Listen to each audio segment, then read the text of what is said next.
सफर लंबा है, हमें दूर तक जाना है। परिंदों से हौसले हैं, खुला आसमान है। नमस्कार, आप सभी का स्वागत है आपके लोकप्रिय कार्यक्रम में जिसका नाम है ग्रामीण शोधशालाएं। मैं हूं आपके साथ नमिता सचदेव। हर बार की तरह आज के एपिसोड में भी एक नए शोधकर्ता से हम आपको रूबरू कराने जा रहे हैं। इन्होंने अपनी लगन और अपनी खोज से न केवल दर्जनों महिलाओं को रोजगार का अवसर प्रदान किया, बल्कि रुई बत्ती मशीन का निर्माण कर एक नई क्रांति का आगाज किया। अपनी नई खोज के बारे में खुद विजय भाई सोलंकी का क्या कहना है, आइए देखते हैं। 2009 और 10 से ये इनोवेशन का जर्नी चालू किया था। ये सब मशीनें बना के 5-7 या 10 साल हो गए। तो ये इम्प्रूवमेंट करके एक मशीन से दूसरी से तीसरी ऐसा इम्प्रूवमेंट करके एक वो डेवलपमेंट करके 10 साल के बाद हम लोग ये मशीन पे पहुँचे, जो कि कंप्लीट मशीन बोल सकते हैं, इसको परफेक्ट मशीन बोल सकते हैं कि इसमें कुछ प्रॉब्लम बहुत कम आती है या नहीं आती है। तो ये लेवल पे पहुंचने के लिए हमको 10 साल लगा, और 10 साल में इतनी सारी, ये तो अभी थोड़ी बहुत ही है इधर, बाकी कबाड़ में बहुत सी सारी मशीन रखी हुई है। अपना देश आस्थाओं का देश है। यहाँ अलग अलग धर्मों और संप्रदायों के लोग रहते हैं। उनकी मान्यताएं अलग अलग हैं, पर इनमें कुछ ऐसी समानताएं ज़रूर हैं जो हमें आपस में जोड़ के रखती हैं। इस देश में सबसे ज़्यादा संख्या सनातनी हिंदुओं की है। इसकी आस्था ईश्वर और मंदिरों से जुड़ी हुई है। किसी भी धार्मिक उत्सव के दौरान दीपक जलाना एक महत्वपूर्ण हिस्सा है। इसी तरह अन्य धर्मों में भी दीपक जलाने की परंपरा है। ये परंपरा न केवल भारत तक सीमित है, बल्कि मलेशिया, थाईलैंड, इंडोनेशिया के अलावा जिन जिन देशों में सनातनी हिंदू लोग रहते हैं, वहाँ ऐसे दीपोत्सव को बड़े धूमधाम के साथ मनाया जाता है। दीपों की इसी आवश्यकता को महसूस करते हुए दीपक और विजय ने इसकी आकर्षक बनावट और अत्यधिक आपूर्ति करने की दिशा में अपनी खोज को आरंभ कर दिया। अपने इसी प्रयास, अपनी इसी मेहनत को अंजाम देते हुए उन्होंने रुई बत्ती मशीन का निर्माण किया।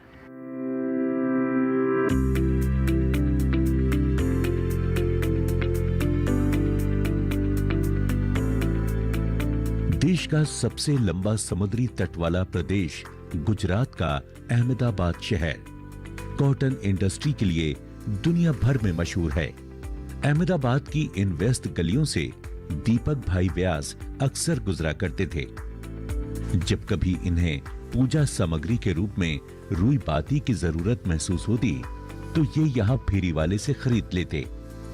इसी बीच फेरी वाले से बातचीत के दौरान दीपक भाई व्यास को ये कारोबार एक फायदे वाला कारोबार महसूस हुआ, और इन्होंने भविष्य में इसके बेहतर होने की संभावनाएं महसूस की। इसी विचार से इन्होंने रुई बत्ती बेचने वाले से बात की और रुई बत्ती बनाकर देने और बदले में मेहनताना पानी की पेशकश की। इस तरह दोनों की सहमति होने से विजय भाई सोलंकी ने रुई बत्ती बनाने का कार्य शुरू कर दिया। मैंने 5 केजी कॉटन लेके बिजनेस स्टार्ट किया। सबसे पहले मैंने 5 केजी कॉटन लेके 3 लेडीज़ को काम दिया जो मेरे घर के सामने रहती थी, और उसको मैंने हाथ से बनाना बत्ती सिखाया कि भाई ऐसे बत्ती बनती है। और फिर उसकी जो बत्ती आती थी वो लेके मैं उसको पैकिंग करना सिखाया। पैकिंग करके उसको बाजार में मैंने सेल करना शुरू किया, और वो धीरे धीरे मैंने 2000 बहन तक पहुंच गया। 3 में से मैंने 30 बहन को दिया, फिर आजू बाजू गाँव में दिया, फिर 300 किलोमीटर दूर तक लेडीज जो गाँव रहते थे वहाँ काम दिया। जिस को काम की ज़रूरत पड़ती थी उसको बत्ती बनाना हाथ से सिखाता था, और बत्ती कलेक्ट करता था और बाज़ार में सेल करता था पैकिंग करके। रुई बत्ती बेचकर पैसे कमाने की लालसा ने दीपक भाई व्यास को इस कारोबार से जुड़ने के लिए प्रेरित किया। अब ये अपने गांव से नियमित रूप से बाजार जाते और वहां से कच्चा माल खरीदते और फिर अपने घरों में इसे बनाते, लेकिन इनका औसतन उत्पादन इतना अधिक नहीं हो पाता था जिससे कि ये अधिक आमदनी कर सकें। इसे ये अकेले अपने ही हाथों से बनाते थे और फिर मार्केट में जाकर इसकी बिक्री करते थे।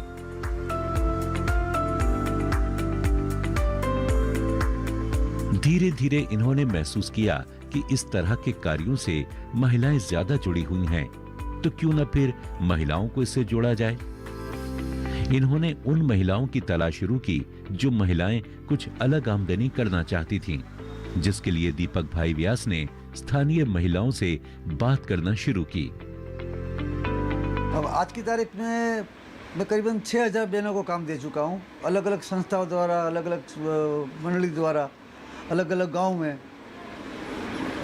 मतलब पूरे गुजरात के अंदर मिलकर 6000 लेडीज़ को काम अभी दे चुका हूँ और चल रहा है काम। अभी बत्ती बन के आती है, पैकिंग का काम देता हूँ, दूसरे अलग अलग प्रोडक्ट का काम देता हूँ, वैल्यू एड का काम देता हूँ।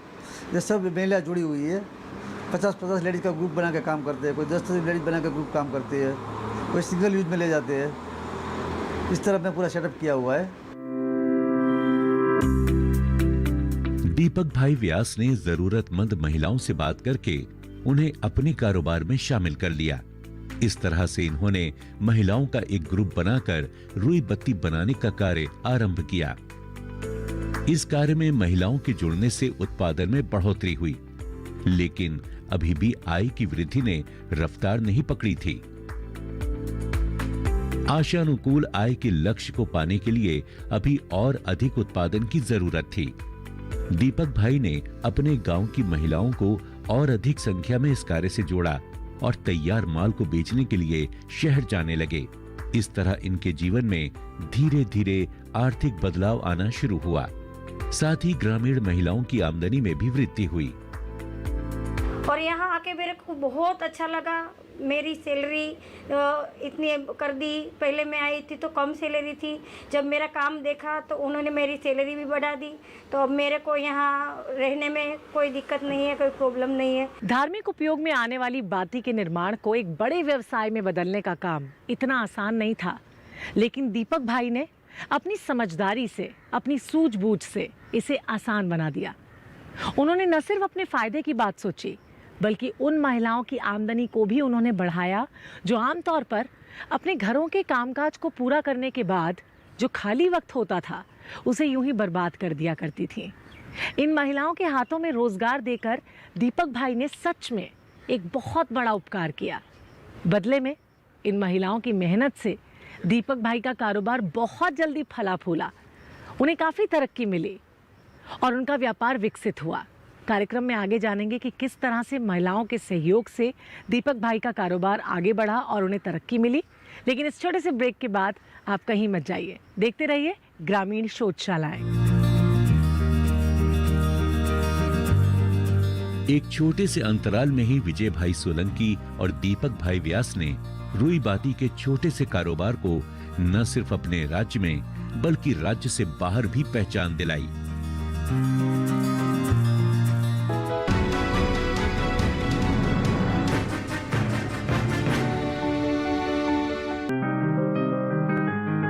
बीमारियों से कैसे बचेगी फसल,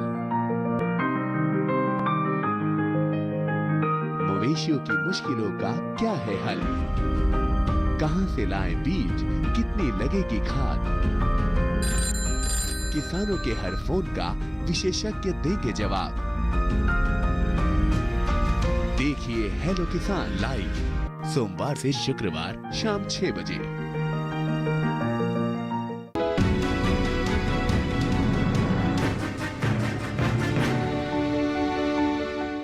रुई बाती बनाने के कारोबार ने इन ग्रामीण महिलाओं को छोटा मगर एक महत्वपूर्ण आय का जरिया दिया। इससे गांव में रहने वाली इन महिलाओं के जीवन में काफी बदलाव आया।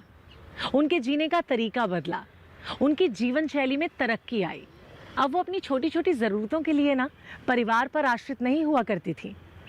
अपनी इस नई आमदनी के लिए कैसा महसूस करती थी ये महिलाएं, आइए उन्हीं से जानते हैं। अब पहले मैं 200 रुपये की हाजिरी पे थी, ठीक है। उसके बाद मेरा काम देखकर, मेरी आवड़त देखकर उन लोगों ने मुझे प्रोडक्ट्स मैनेजर बना दिया कि मैं आज अभी मैं सारे जितनी बहनें हैं उन लोगों का काम देखती हूँ, उन लोगों के साथ काम निकालती हूँ और उनके साथ काम करती भी हूँ।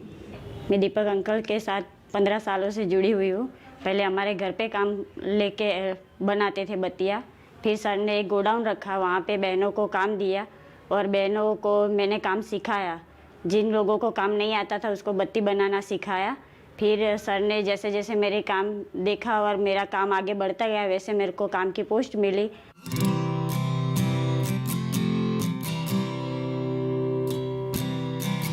धीरे धीरे आय में बढ़ोतरी होने से दीपक भाई के हौसले बुलंद हुए और इन्होंने अपने गांव की महिलाओं को अब प्रशिक्षित करना शुरू कर दिया। इस दौरान दूसरे अन्य व्यवसायी अच्छी खासी दर पर इन ट्रेंड महिलाओं को अपने पास काम पर रखते थे। दीपक भाई ने भी गांव की इन महिलाओं को बत्ती बनाने, इसकी पैकेजिंग करने आदि कार्यों के लिए प्रशिक्षित किया और अपने सामान को शहरों में जाकर बेचने लगे। धीरे धीरे इनके बनाए उत्पाद की मांग गुजरात के अन्य शहरों में भी होने लगी।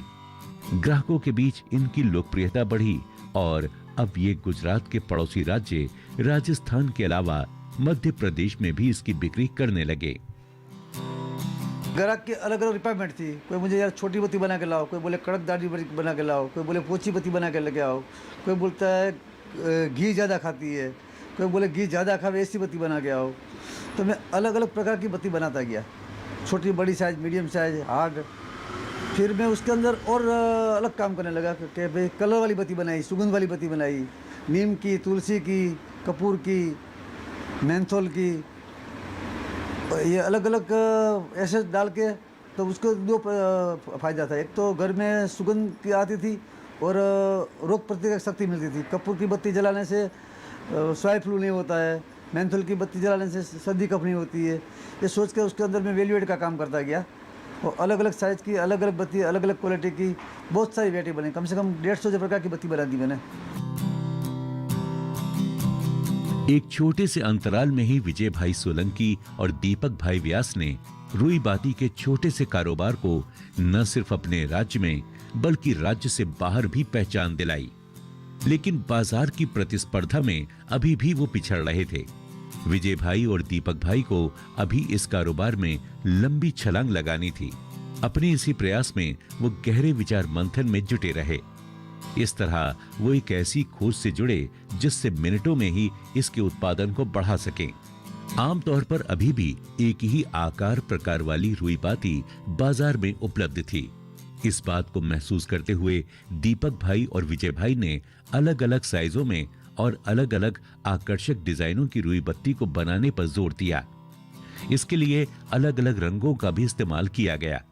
इस तरह इनका ये प्रयास रंग लाया और अब बाजार में उनकी बनाई गई रुई बत्ती की मांग बढ़ने लगी। हमारे यहाँ जो मशीन खरीदने आते हैं उन लोगों को हम यहाँ पे मशीन के साथ तालीम भी देते हैं। उनको ये भी सिखाते हैं कि बत्ती कैसी बनानी है, क्वालिटी वाइज जो बत्ती हमें चाहिए वो भी हम दिखाते हैं। उनको पैकिंग भी दिखाते हैं, उनकी जो पैकिंग करने का रूल्स होते हैं सब यहाँ पे सिखा के हम बहनों को और भाई को जिनको भी मशीन चाहिए हम उन लोगों को मशीन पूरी तालीम के साथ देते हैं। जैसे जैसे रुई बत्ती के कारोबार में इजाफा हुआ, दीपक भाई और विजय भाई ने इसे और अधिक बड़े पैमाने पर बढ़ाने का निर्णय लिया। हाथों से बनाई गई रुई बत्ती में कई प्रकार की कमियां थीं कि इसका साइज एक समान नहीं रहता था। बनाने के दौरान कपास की अधिक बर्बादी होती थी। महिलाओं की आय में खासा बदलाव नहीं हो पाया था। साथ ही बाजार में रुई बत्ती की बढ़ती मांग को पूरा करने में दिक्कतें आ रही थी।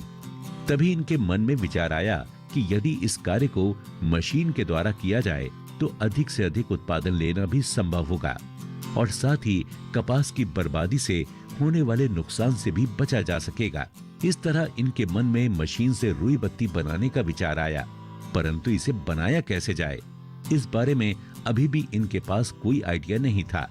दीपक भाई के मन में उपजे ऐसे विचार को इन्होंने अपने दोस्त विजय भाई से साझा किया। मशीन बनाने का जुनून तो चढ़ ही गया था, पर कोई रास्ता नहीं मिल रहा था। उस पर मेरे भाई की कंपनी थी, उसमें ये विजय भाई जॉब करते थे, तो उनको मैं मिला, तो उनको मैंने काम करते हुए देखा, वो सिक्योरिटी प्रोडक्ट अलग अलग बना रहे थे। तो मुझे लगा ये भाई मेरा काम कर सकते हैं। फिर मैं इनको बताया, मेरा अपने भाई मेरे को ये काम है आपका, बत्ती की मशीन बनाने की है, जो अभी बहनें जो हाथ से बनाती है। मैंने उसको दिखाया भी खरा कि ऐसे हाथ से बनती है और ऐसे अपने को मशीन बनाने की है इसकी। विजय भाई बोले बत्ती का मशीन तो बना सकते हैं, लेकिन इसमें बन जाओ या नहीं बन जाओ वो कह नहीं सकता, कितना टाइम लगेगा ये नहीं कह सकता, कितना खर्चा लगेगा वो नहीं कह सकता। अगर आप पूरी तरह तैयार हो तो ही हो सकता है।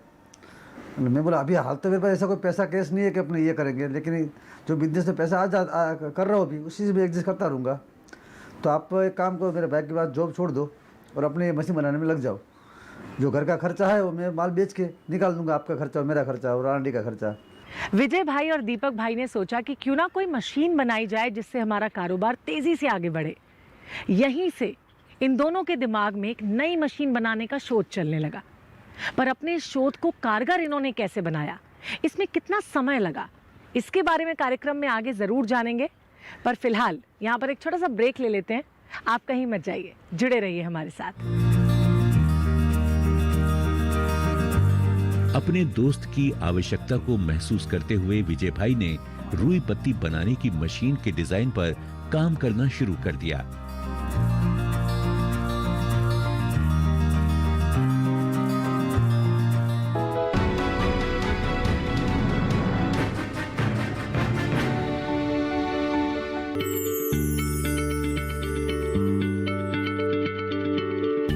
क्या आप किसी बीमारी से परेशान हैं?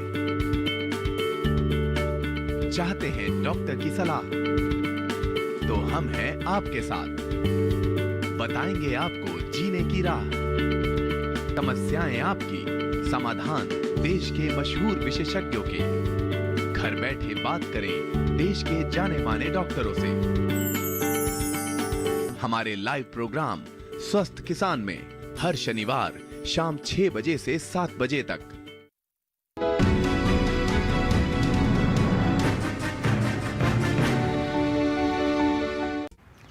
ब्रेक के बाद आप सबका स्वागत ग्रामीण शोधशालाएं में। विजय भाई और दीपक भाई के मन में हाथ से रुई बत्ती बनाने की जगह मशीन से रुई बत्ती बनाने का विचार तो आ ही चुका था, पर उस मशीन को आखिर बनाया कैसे जाए, ये एक बड़ा सवाल था और इसे लेकर अभी काफ़ी माथापच्ची चल रही थी। आखिरकार दोनों ने मिलकर कैसे रुई बत्ती मशीन का एक मॉडल तैयार किया, आइए इसके बारे में जानते हैं। इनसे झगड़ा करके हम दोनों के अच्छी मतलब वो कहा सुनी हो गई। मैं झगड़ा करके पूरा परेशान हो गया, कुछ पैसा भी नहीं मिला था, 200 रुपया चाहिए था और 20 रुपया दिया था इन्होंने, तो पूरा मैं भी परेशान था। घर में भी 200 रुपये की ज़रूरत थी और मैं सब परेशान होकर सोच के रिक्शा में बैठा। यहाँ अहमदाबाद में सिस्टम है शटल रिक्शा की, तो आगे की जो सीट होती है उधर मेरा बैठने का मेरे को मिला, पीछे तो सब फुल था तो मैं आगे बैठ गया। तो जैसे ही वो ऑटो वाला रिक्शा वाले ने जैसे ही रिक्शा स्टार्ट की और आगे चले हम लोग, तो बारिश गिरना चालू हो गई, तो उसने वाइपर चालू किया। हालांकि मैं पूरा 15-20 दिन से यही आइडिया पे था कि भाई कोई ऐसी सिस्टम होनी चाहिए, लीनियर सिस्टम, कि वो ऐसे आगे पीछे, क्योंकि मोटर एक ही डायरेक्शन में घूमती है, जबकि मेरे को 2 डायरेक्शन वाली मोटर चाहिए थी जो आगे भी चले और पीछे भी चले। तो ये वाइपर मेरे सामने ही ऐसा घूम रहा था, तो उसी टाइम मेरे को स्ट्राइक हुआ कि ये परफेक्ट सिस्टम लगेगी अगर हम लोग उसको मॉडिफाई कर सकते हैं वाइपर को। तो हम लोग बिना मतलब एक्सपेंसिव बहुत खर्चे किए बिना यही मोटर से हम लोग पूरी अप्स एंड डाउन्स दोनों चीज़ हम लोग कंट्रोल कर सकते हैं। तो मैंने फिर दीपक भाई को सीधा घर पहुंच के दीपक भाई को फ़ोन किया कि भाई अभी अपना जो वो प्रॉब्लम था बत्ती गिराने का, वो हम लोग शायद कंट्रोल कर लेंगे। अगर हमको एक वाइपर की मोटर मिल गई तो हम लोग जास्ती कुछ खर्चा नहीं होगा और पूरा का पूरा एक कंप्लीट सिस्टम। जैसे ये वाइपर है, अगर आप इसमें सप्लाई देते हो 12 वोल्ट की, तो ये अपने आप ऐसे घूमता रहेगा। तो अपने को मतलब उसको कंट्रोल करने की दूसरी कोई सिस्टम, वैसे नॉर्मल डिजिटल सिस्टम आती है कि भाई उसको कंट्रोल आगे पीछे चलाने के लिए अलग अलग सर्किट लगानी पड़ती है, बहुत कुछ करना पड़ता है, लेकिन वो सब करने का टाइम भी नहीं था और पैसा भी नहीं था।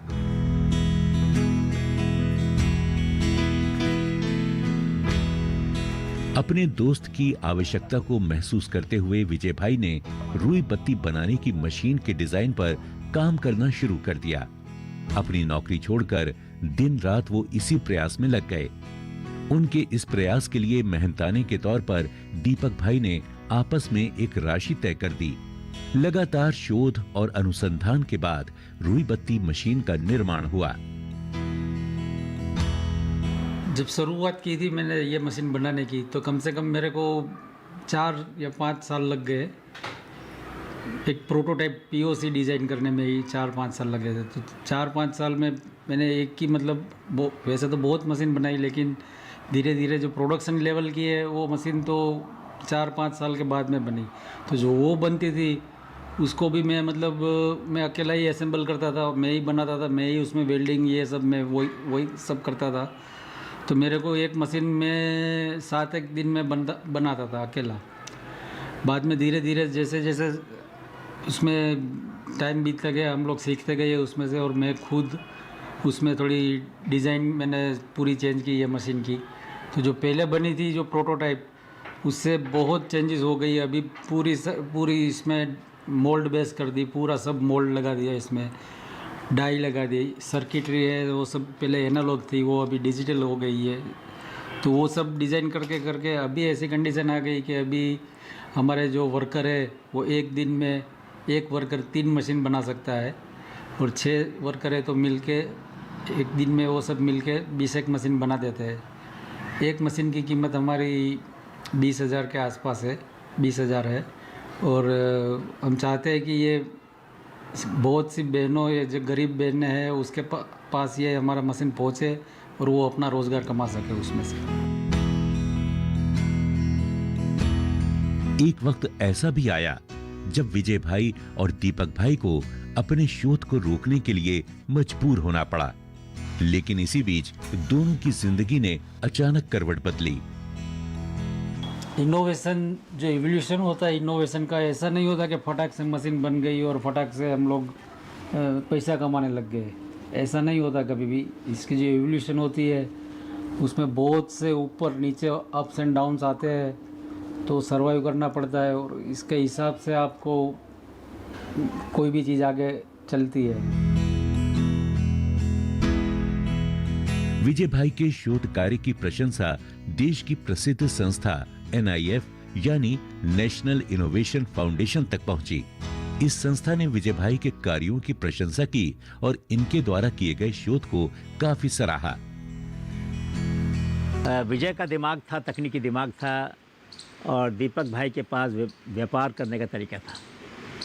तो जो विजय भाई हैं उन्होंने पहले जब मशीन बनाई थी, मुझे याद है ज्ञान की बोर्ड मीटिंग में हमने उसको लाए थे, क्योंकि ज्ञान जो है वो गुजरात के अंदर गुजरात सरकार के साथ मिलके बनाया था इसको।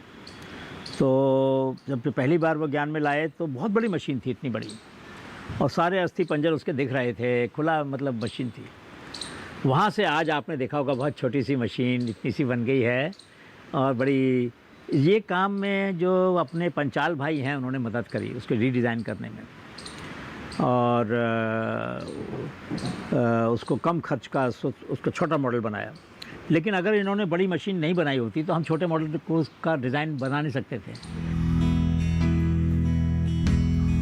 अपने शोध को आगे बढ़ाने के लिए NIF ने आर्थिक सहायता के साथ साथ तकनीकी सहायता भी प्रदान की। मुझे बात की खुशी है कि ये एक ऐसा उदाहरण है जहाँ पर महिलाओं को रोज़गार मिला। वो पहले बत्ती बनाती थी, दिया बाती, तो बहुत सारा समय लगता था। जब समय लगता था तो उनकी रोजी उनको कम मिलती थी। अब ये मशीन बनाने से रोजी भी ज़्यादा मिलती है और उत्पादकता बढ़ गई, प्रोडक्टिविटी ऑफ लेबर बढ़ गई इसकी। तो ये बहुत, और मेहनत बहुत कम है इसमें, सुरक्षित है, कोई इसमें खतरा नहीं है। मशीन बनने लगी, बाद में बहुत प्रॉब्लम आती थी बीच में, उसमें सॉल्व करते करते आगे बढ़ते गए। जो प्रॉब्लम आती थी मशीन में, वो जो पहले इसमें बेल्ट लगी रहती थी, फिर बाद में हमने अपने तरीके से उसमें चेन लगाई और आगे जाके अब मशीन का कोई प्रॉब्लम नहीं आता है। यानी मशीन के डिजाइन एवं दूसरे अन्य कल पुर्जों की जरूरतों को पूरा करने में भी NIF ने विजय भाई और दीपक भाई की मदद की। मशीन इसकी बनाई है इनोवेटिव मशीन, जिसके माध्यम से बहनें घर का रोजिंदा काम करते करते हुए ये दिया बाती बना सकती है। और उन्होंने 3 अलग अलग मशीन बनाई है। जो पहली मशीन है वो सिंपल मॉडल है, दूसरी है सेमी ऑटोमेटिक और तीसरा है ऑटोमेटिक मशीन। इन तीनों मशीन के माध्यम से बहनें कोई भी according to their affordability machine बसा सकती है और घर का काम करते करते हुए 6 से 8 घंटे में 300 से 500 रुपया की आमदनी सेल्फ एम्प्लॉयमेंट के माध्यम से कर सकती है। राष्ट्रपति भवन में जाके बहुत अच्छा लगा मेरे को। और जब मुझे अवार्ड मिला तो एकदम खुश हो गया। उसके बाद अवार्ड मिलने के बाद काफ़ी इज्जत भी मिल गई है, हम लोग सम्मान भी करते हैं। इस तरह एक आधुनिक, बेहतर उत्पादन करने वाली और कम लागत वाली रुई बत्ती बनाने की मशीन तैयार हुई। इस समय बाजार में अलग अलग रेंज की ये मशीन उपलब्ध है, जिसे आसानी से ऑनलाइन भी खरीदा जा सकता है। ये जो मशीन है ये सैनिटाइज़र मशीन है, यूवीसी सैनिटाइज़र बोलते हैं, जो कि एक यूवीसी लाइट होती है, वो बैक्टीरिया वायरस है उसको से मतलब किल करती है, और जो खाने पीने की चीज़ है उसको सैनिटाइज हो जाती है इससे। तो ये हम लोगों ने कोरोना के समय में बनाया है, जो 2-3 महीने का वो था समय, तो उसमें हमने ये डिज़ाइन किया और ये बनाया हुआ। हमारी कंपनी में और एक हमारे यही लक्ष्य है कि कोई संस्था या एनजीओ हो जो बेरोजगार बहनों हो, उनको भी रोजगारी चाहिए, तो भी हमारे साथ जुड़ जाए तो कई लाखों बहनों को रोजगारी मिल सकती है। क्या कभी आपने सोचा है कि एक छोटा सा प्रयास एक इंसान को कामयाबी की बुलंदियों तक कैसे पहुंचा देता है? आज का एपिसोड हमें इसी बात का संदेश देता है। हम आपको ऐसे ही ग्रामीण शोधकर्ताओं से अपने अगले एपिसोड्स में भी मिलवाते रहेंगे। बस आप हमारे खास कार्यक्रम के साथ बने रहिए। तब तक के लिए हमें अनुमति दीजिए। नमस्कार।